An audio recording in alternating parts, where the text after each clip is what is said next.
Hey crafty people, in this video we're going to be talking about abbreviation BL, which stands for back loop. I've got two swatches here, one knit with front loops in a 1x1 rib, and the other one knit into back loops, also 1x1 rib. And you can see they're quite different. So the ones knitted into the front loop are more open, whereas the back loops, you can see much tighter stitches.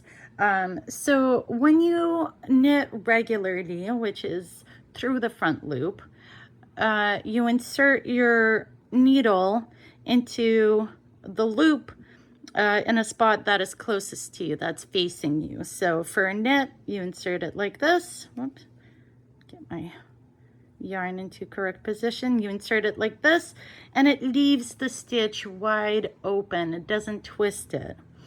And for purls, much the same.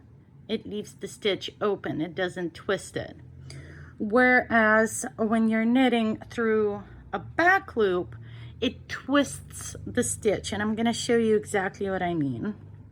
So instead of inserting from the front here, you insert into the back of the stitch. So this is for a knit stitch. You insert into the back part of your loop,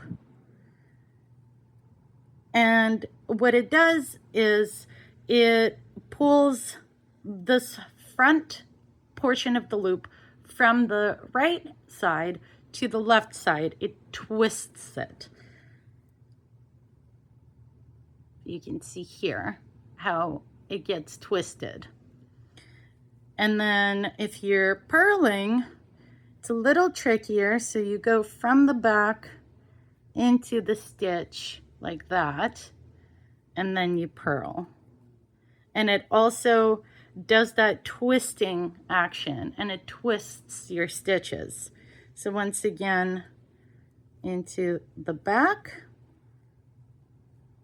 twisting that stitch, into the back as a purl, like that, and it twists the stitch. And it creates a much tighter stitch, and there's quite a big difference between not twisted and twisted stitches, as you can tell here. So that is how you knit and how you purl through a back loop BL.